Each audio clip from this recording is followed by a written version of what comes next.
Welcome to Never Again is Now, a podcast about anti-Semitism. I am Phyllis Zimbler-Miller, co-founder of the nonfiction Holocaust Theater project, thinedgeofthewedge.com. And I will just say, because our guest is calling in from Germany, that there's also a German version of the play, whose name I will not pronounce in German, but in English means Steps into the Abyss.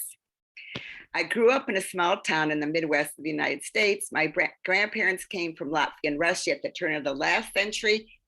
And in 1970, I found myself living in Munich, Germany with my husband, a US Army officer. We were stationed there, and it changed our lives forever.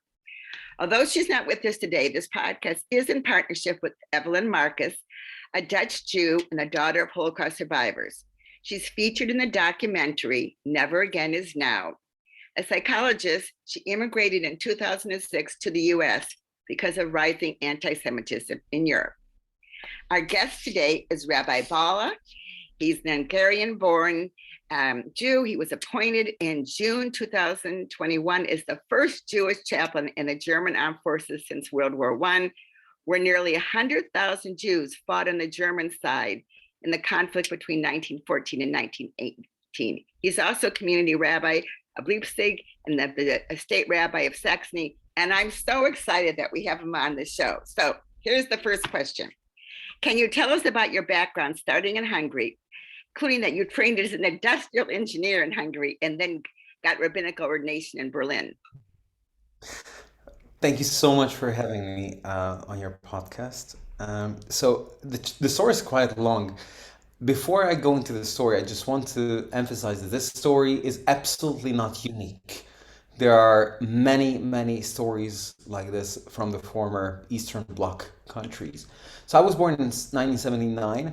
I'm a son of two atheists, and I'm myself from an interconfessional, mixed marriage, if you could say that. My father, of blessed memory, he was not Jewish, and my mother is a Jew. And my grandparents, I grew up very close to my grandparents from my mother's side. But the word Jew or being Jewish, that was definitely not an information that I come across. However, as a child, one of my favorite things to do was to read. And I remember very, very clearly how my grandfather used to say that whatever you have here, he showed to his head, this is something that they cannot take away from you. But whatever you have in life, uh, money, car, whatever, they can take away from you with just a signature. I did not know what he was talking about. But I loved reading, and my parents always supported me whatever I want to read. So one of my favorite books was the Bible. I love the stories. When I say the Bible, I actually mean the extended version.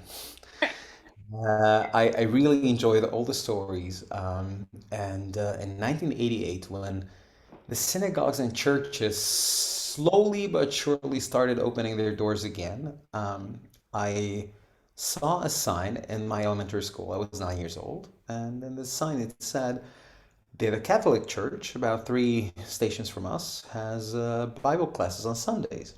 So I was very excited. I want to learn more about this. So I go to my mom and I went and I asked, "Can I attend?"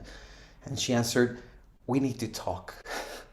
And she told me, "Well, you have to know you're Jewish. You even have a Hebrew name." What I thought, and she told me that was only for medical purposes, a certain surgery that Jewish males encounter early in their lives. This was, in truth, it was for medical purposes because they would have never given a thought to do that if there was no medical reason. But they forgot to tell that when they found out that there's a need for that, then my mother's family said, "Do not go to a hospital. A child surgeon has no clue what he's doing. He does that maybe once a year." But the brother-in-law, who was a chazan in one of the Budapest schools, said, "I'm happy to organize you a mohel." So the later secretary of the Orthodox community came and did the bris. So I even had a Hebrew name. And that was fascinating when I was 9 and finding this out that all those stories that I admired and I really enjoyed, it's family. It's the encounter is like imagine you find an old diary at the attic. This was a feeling that oh, this book that I love so much, it's actually about the history of my people. So my mother said that if you want, you can go to Catholic church, but it probably makes more sense to start at the basics. And said, sure, I would love to. So my mother's family, the my grandfather's brother-in-law, he said, well, there's a synagogue in Budapest with a charismatic young rabbi. Unfortunately, in the meantime, he's not amongst us. Rabbi Tamás Roy, he was a very, very fascinating personality. He was not an Orthodox rabbi, but he definitely brought us about to be engaged with Judaism, to be it's when we had the Sunday classes, it was never just he standing in the front and telling something over. Each kid, each weekend, they had to do some research on their own to have a little 5-minute presentation. He really got us into it. So, and he was also on the board. And I have to tell you here very often, this is not meant to be anyway an advertisement, but me as a person, one of the most important organizations that I can thank a lot is the Ronald S. Lauder Foundation. Mr. Ronald S. Lauder was an ambassador, the son of Miss S.D. Lauder of blessed memory. He was an ambassador to Vienna in the late 80s, where he confronted that actually there's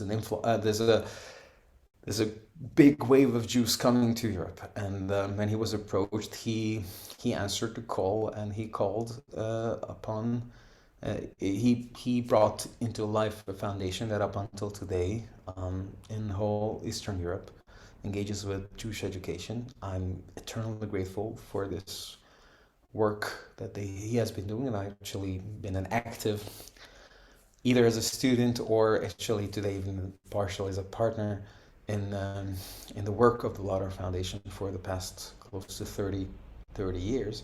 So when I was 12, I went. The rabbi was a board member of the school, and he suggested my parents that they shouldn't send me there, and so it happened. So at the age of 12, I went to a Jewish school.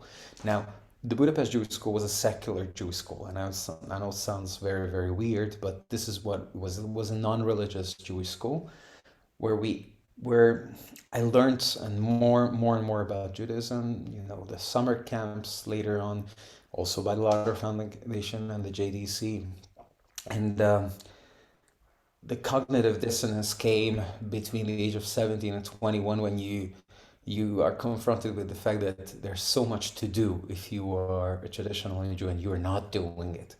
So my personal answer to resolve this cognitive dissonance was to actually start keeping, slowly but surely. However, I was from a Jewish community, it's even hard to say Jewish community, where I've never been exposed to traditional classic Orthodox Judaism. The Orthodox world for me was something very, very close. There was one shul in Budapest that was an Orthodox shul, and it was very distant from me. I've never felt comfortable going there. So when a friend who was the son-in-law of back then the executive vice president of the Ronald S. Lauder Foundation told me, listen, I told my father-in-law, he asked me if there's anybody I could send to the yeshiva, an Orthodox institution to Berlin that was founded by the Lauder Foundation, by Rabbi Josh Spinner, who's today the executive vice president. Just go there for a weekend, please. I told my father-in-law I have to send him. So it was very, very distant for me, the idea to go to a yeshiva, but I was, okay, what can you lose? I went to Berlin for a Shabbat. It was 19 years ago. That Shabbat changed my life. That was the first time I've been actually confronted by the fact that there's Jewish life in Germany because of the immigration of the so-called contingent refugees from the former Soviet Union, Right. starting in the 1990s. There are Jewish kids, Jewish youth, and the first time in my life I spent a Shabbat amongst Orthodox kids who are totally normal. Orthodox. It doesn't come with a big payas, it not big Right, black right, hat. right. Oh, these guys were nice. These guys were interested in learning. These guys were kind. So this was a Shabbat that actually showed me. It was the first time in my life that I actually opened a Gemara, and this is uh, this is when I understood that I could go to learn about Judaism. That was after my university studies. So I finished master's in engineering and management, and then back in the days, you leave high school at the age of 18, you go to university 5 years later, you have your master's, no stretching out the time. So I was 23 and I still wanted to have some experience somewhere outside of Hungary. And that was the obvious thing was, since I was already in my university years, as a active as a counselor in the summer camp of the Lauder Foundation and Joint Distribution Committee, and I wanted to learn more about these things that I love, and to use it for the sake of informal Jewish education. So the first time I open a Gemara and I see that if I want to internalize these incredible values, what is lying deep down in Judaism, the only way to do it is really learn the original sources and to acquire the tools to open up the original sources, go into the depth. So I decided to go to yeshiva. My parents would not have been happy if I went to Israel, but they didn't have, they thought that, okay, you go to Germany, fine, nothing's gonna go wrong. From their perspective, that was just, the beginning of the road. So after 1 year in yeshiva, it was already clear that I loved this world. A second year, and after the second year, it's already clear that I will not go back to engineering and management. I loved it, um, but I love Judaism more. And this is when Rabbi Spinner, the again the executive vice president of the Lauder Foundation, he told me that if you want to be involved in Jewish education, I thought to go into education management, well, you have to have Jewish credentials. What is a Jewish credential? You have to have a smicha. You have to have a rabbinical Ordination. diploma. So for that, after 2 years of yeshiva, it's not much. Most of the kids who go to, or young avrechim who go to yeshiva, they spend 12 years in high school and elementary school yeshiva education, and I'm coming out of 2 years of nothing. But the truth is, these 2 years were much, much more intense, and especially because I really took it seriously. And I had the third year of full time in Israel in Yeshivat Medrash Shmuel, for which I'm a proud alumnus of that yeshiva as well. And after the third year, the Lauder Foundation decided, with different corporations, to actually reopen the Hildesheimer Rabbinical Seminary that has been closed as of the night of the pogrom in 1938, 9th of November. Now we're very, very close to Yes, that date. I really do not like to call it as a Kristallnacht, because it wasn't a night of crystal, it was a night of the broken glass. yes. It If was I can interrupt for 1 minute, I have a German friend who told me that in Germany they call it Reichspogrom, which is I forget my accent, a much more right. accurate. Yes. Yeah, this is the right thing to do, and not to call it. That's absolutely true. So, so I ended up coming back to a smicha program, and in 2009, after 7 years of full-time study in yeshiva and the smicha program, I had the privilege to be one of the first two Orthodox rabbis who have been trained in Germany, who acquired their Jewish education for the smicha here in Germany. So in the meantime, yeah, that's in the meantime, in my yeshiva years, being part of the summer camps and to be around young people who also themselves committed to be youth workers, and I got to know my wife, who was from Leipzig, where I'm right now a rabbi, and I had the privilege to marry into that circle of friends. Um, so from 2009, 2 years after our wedding, it was very important that we also start serving the Jewish community somewhere. And since we have an organic relationship with the Jewish community in Leipzig. So I started to become I started here as a visiting rabbi. Every second week we were here for Shabbat. The Jewish community is here.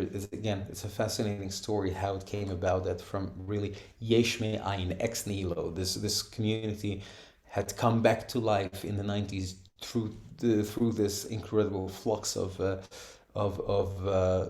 migration of the former Soviet Jews here to Germany. My wife, again, I'm the only one in my community that does not speak Russian. Even my wife and my children speak Russian. So marrying into this community, it was a great thing. So in 2009, I started serving this community as a visiting rabbi. In 2010, actually, we moved here. And I've been serving this community for the past 12 years. In 2019, when the other two Jewish communities did not have rabbis, we're speaking about the city of Dresden and Chemnitz, former Karl Marx Stadt. Maybe you know Yes, yes, I do. from at least from the old James Bond movies. Um, so so also been asked to be the rabbi of the state of Saxony. That's actually a representative role. It's not a authority role. I'm a community rabbi in the city of Leipzig. You know, there's one thing that we like to avoid, and this is calling anybody chief rabbi, because I'm not a chief rabbi. I'm the only rabbi in the community and the city, and this is also very, very important. We are in Leipzig. We have the incredible. Sometimes we actually have to doubt ourselves that we're Jewish, because we only have one community, one synagogue, and one rabbi, and the whole thing works very, very nicely. Even though you know, probably because we are a relatively poor community, that means, you know, nobody's in there for money, but everybody's really there for principles and for the values. So it's really, really nice. I really enjoy it. And as of 2021, I also serve as a federal military rabbi for the German Defense Forces, the Bundeswehr. This is also a very exciting job, and I can tell you that in my past few months were filled with incredible new experiences, and it's not a self-understood thing to do that. That task, it was also not an easy decision for me. And at the same time, I'm very, very glad that I did it. And I really believe that this is a great opportunity for Kiddush Shem Shamayim, to sanctify God's name and to bring the Almighty into this world, and to have a great and a positive effect on the society, not just the Jewish society here in Germany, but in greater. So I hope and I pray that I will not mess this up. We're not going to mess it up, but let's wind back. So how did this happen? How did the German government decide to have a Jewish chaplain to the armed forces? So this is obviously a much, much longer story. I know, and we do have a time limit, but tell us what you think are the highlights. Okay, so just highlights. The story goes back 30 years. Actually, you have to understand the story of the German armed forces. 1945, end of the World War. 1946, Germany becomes, at least West Germany becomes demilitarized. No army, no armed forces.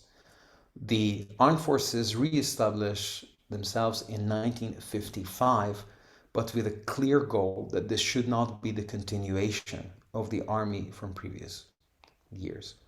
This should be an army with a manifesto. This army should be built on ethics, and that's why also one of the most important elements that they introduced is that it's called the inner leadership of the army, a place that is focusing on ethics to make sure that there will be no misuse of the army by politics, and there's a manifesto of how the German army stands on the right side of history for democratic and human rights.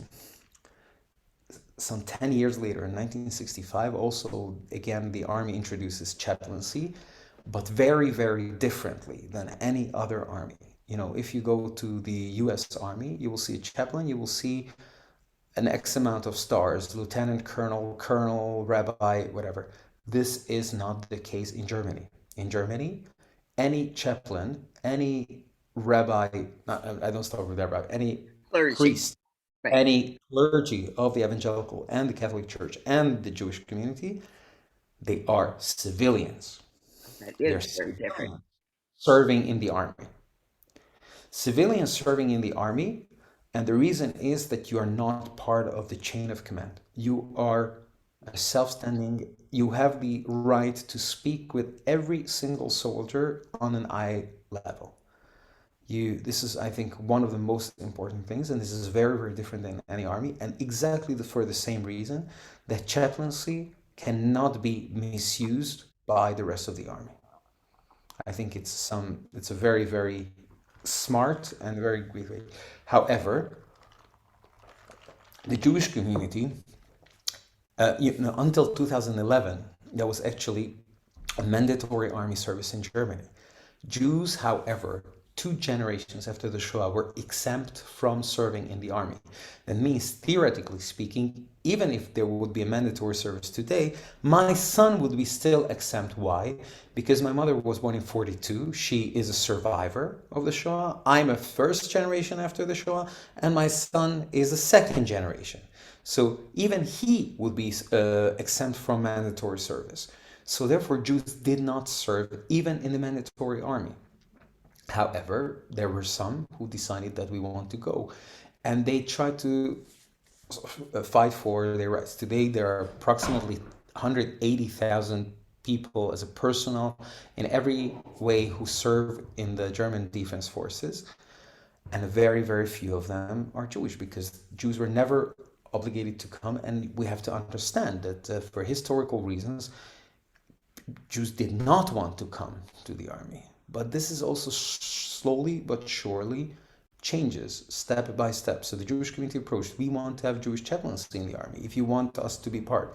But the law said, the way they set it up, that you need at least 1,800 soldiers of a faith group in order to instate one army chaplain for that faith group. So that made it, practically speaking, impossible to state a rabbi. However, in 2019, back then, the Minister for Defense, Ms. von der Leyen, who's today the president of the European Committee, she decided that on a political level, this had been handled. We have to establish a Jewish chaplaincy within the army, and we're going to call military rabbinate to life. It's going to be relatively small. We're speaking about maximum 10 military rabbis for not a huge amount of Jews. But here comes another part that one has to understand. The chaplains, just as in any army, if you're approached by somebody, you help, no matter what is the faith group. So me as a military rabbi, I'm a chaplain for anybody who comes to me for advice and for support. Number one. Number two, our goal is not only serving the Jewish soldiers, but there's one thing, going back to the establishment of the new army. The army made it sure that every soldier who's in there has to go every year to political training. They have to learn about history. They have to they have to get to know people. They have I don't know how to translate in German. It's called lebenskundlicher Unterricht. Every soldier has to pass through what is called training for life, which is a set of ethical and moral series, which is every single year they come to learn more about how to establish themselves, even after the army, how to lead a life learning experience. And every soldier in the German army gets it. Now, part of that is obviously the training or teaching, the education about different faith groups in Germany.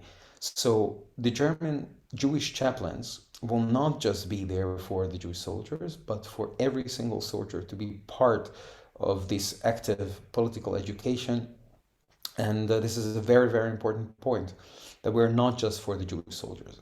I wish, and this is the idea, what we're doing, to establish our organization in a way that right now our main focus is not the non-Jewish soldiers, even though, thank God, in the meantime, every single week, more and more Jewish soldiers turn to us. Now that we are there, they come, which is really excellent and fascinating, because so far they just did not feel the need to, who should we tell? Why should we tell? But now that the army rabbinate is here, just this past Sunday, we had a great meeting with the society or the Union of Jewish Soldiers in Germany, and to meet these wonderful, excellent individuals was a true honor. And we see there are Jewish soldiers who we serve.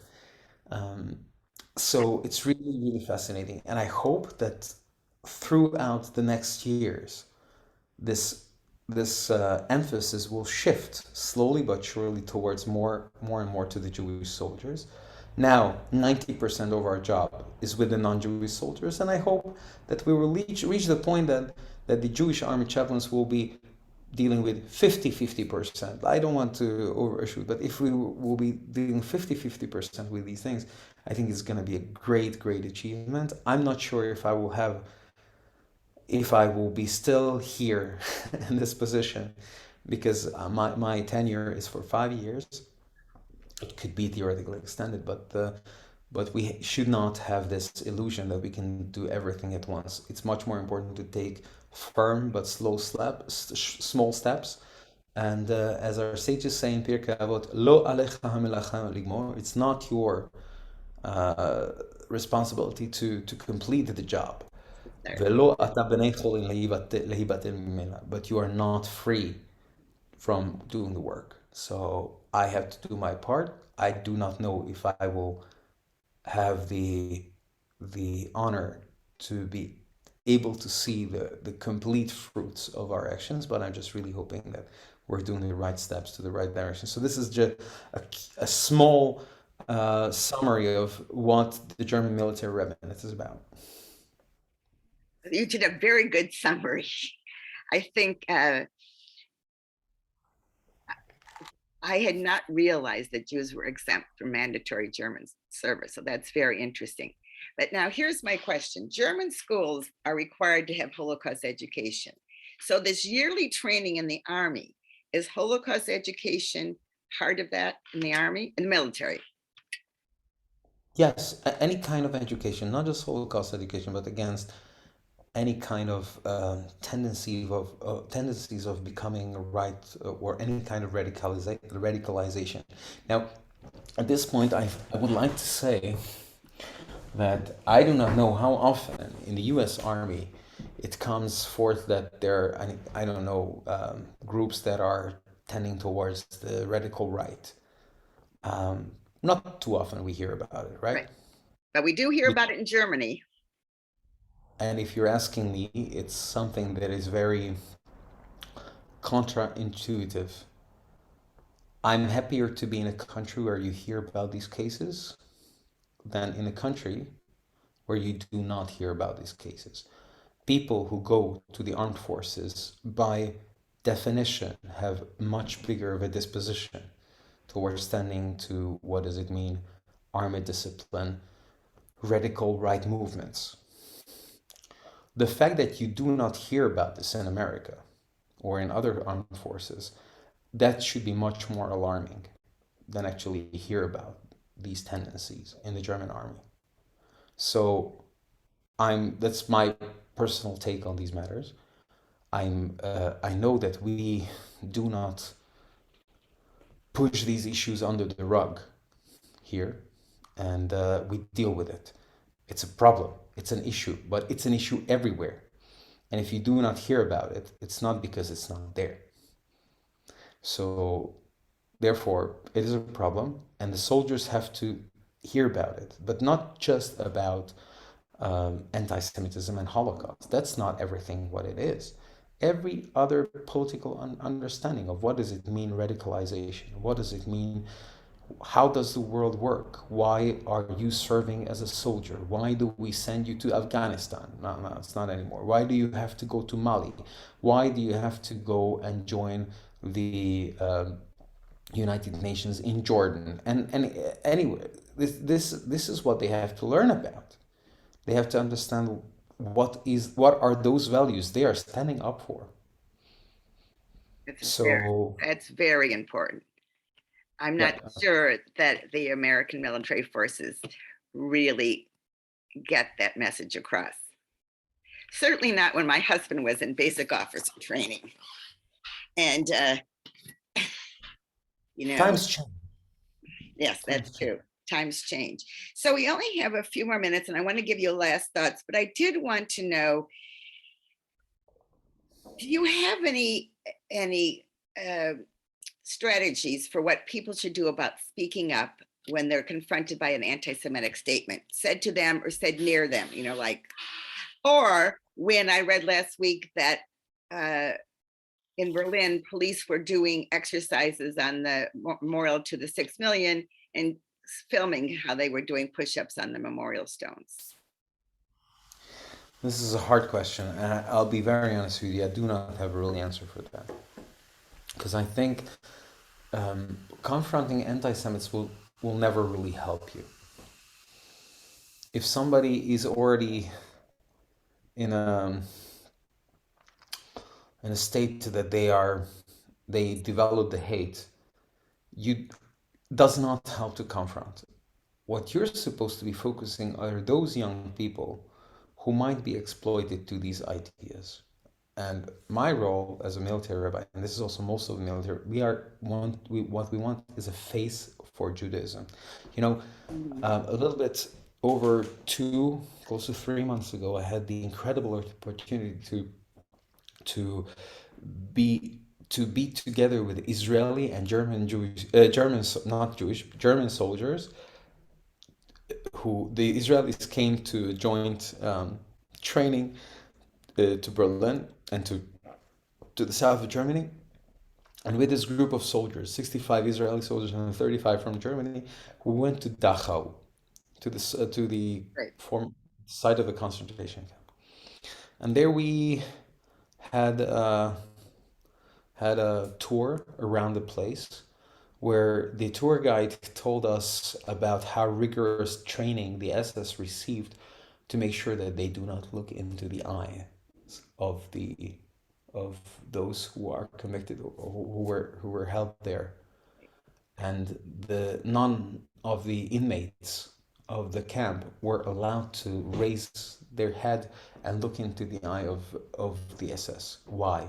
Because at the moment you look into each other's eyes, you understand there's a human being behind. So that's the same. Many of the people here, we are speaking about 150,000 Jews in whole Germany, and you have about 84 million people who live here. How big is the chance that you know somebody is Jewish? It's very, very minute.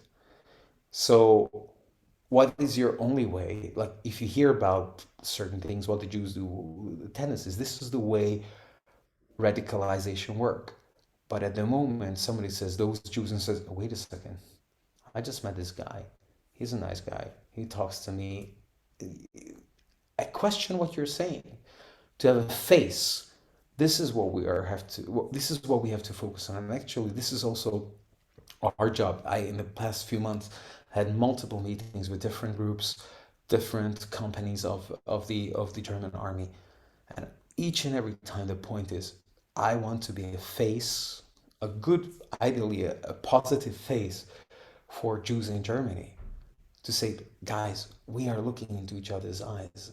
We understand we are working here for something good together. And I don't have to look for the anti-Semites who raise their voice. I have nothing I can accomplish over there. But if I can accomplish by those who might listen, and just because they get to know you, they will not listen. And that is the way to create a better society. That is my take on the matter. So you have to teach. I do not know the background of that police training. It's bad, but you have to. Sometimes people make mistakes. I don't know how much time we have, but there's a great story that I heard from Professor Samuel Hillman, a great fellow from is a professor in Hebrew U and also I think Queen's College for sociology, and who told us once when he was in Leipzig and when he was invited to China and he gave a lecture, so the Chinese wanted to honor him and they gave him two presents after his lecture.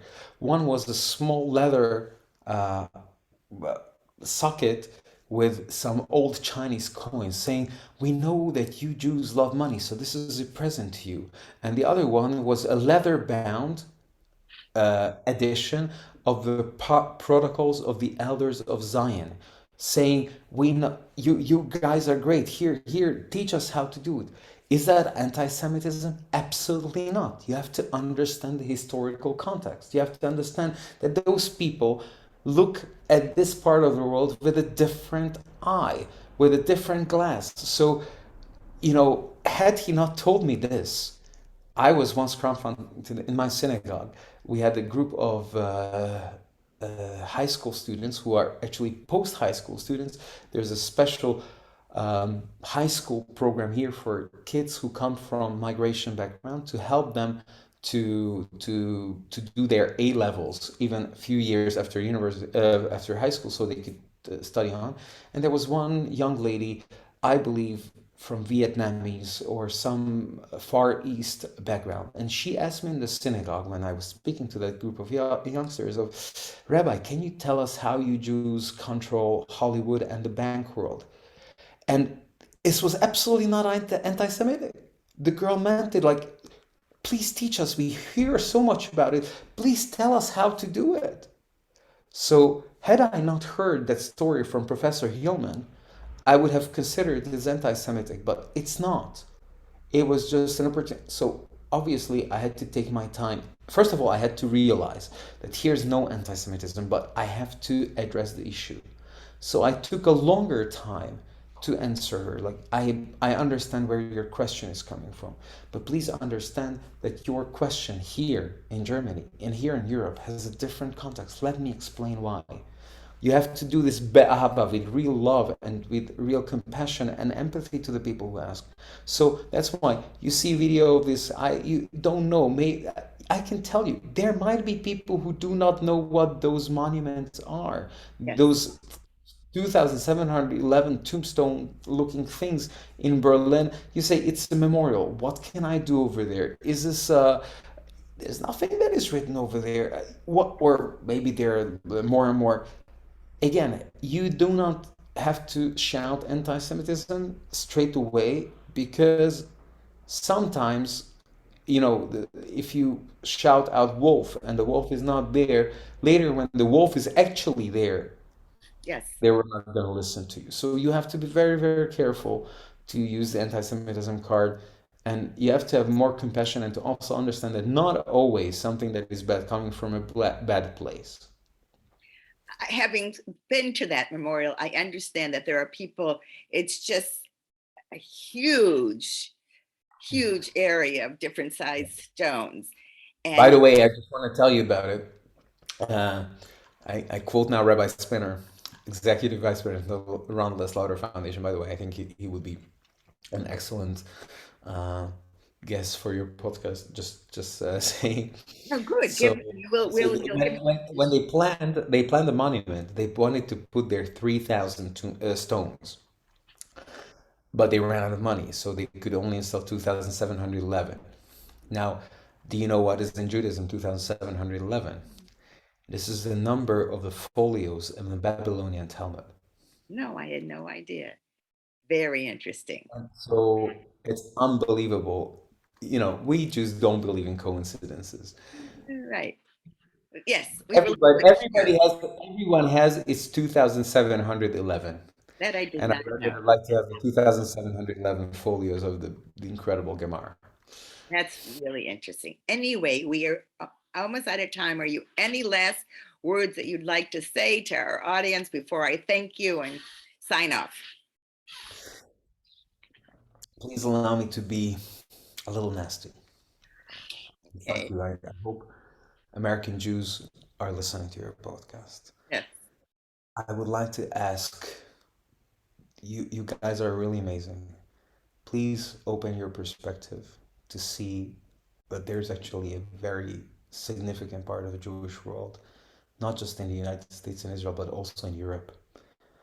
To We can learn a lot from each other. We definitely have a lot to learn from you, and we would love you to be engaged with us, not necessarily on the level of finances. We don't, finance is a secondary thing, Right. but also your knowledge to help Jewish education. Do not disregard the old brothers from the old continent. Um, I hope these podcasts and what you do and are really eye opener for many of our fellow Jews in the United States, and I wish you much success in all your endeavors. Phyllis, thank you so much for having me on your show. Thank you, Rabbi, and you're right. One of my main goals, having lived in Europe, is to share European Jewry today, not just the Holocaust work that I do, but European Jewry today with our American audience. So you're saying yes to this show was really wonderful, and I thank people for listening. I would just like to suggest that anyone who has not yet seen Evelyn in her documentary, Never Again Is Now, you can see it for free at joinneveragainisnow.com. It is about Jews in Europe because she's a Dutch Jew. And then there's an epilogue about the United States. And also, you can go to my site, thinedgethewedge.com, and find out about my free Holocaust, totally nonfiction play based on testimonies of both survivors and saviors. And wherever you can, without getting in trouble, do speak up against anti-Semitism in a positive way, which is educating people about what the truth is, without yelling at them or making them uncomfortable, but bringing them into understanding positive information about Jews. Thank you all.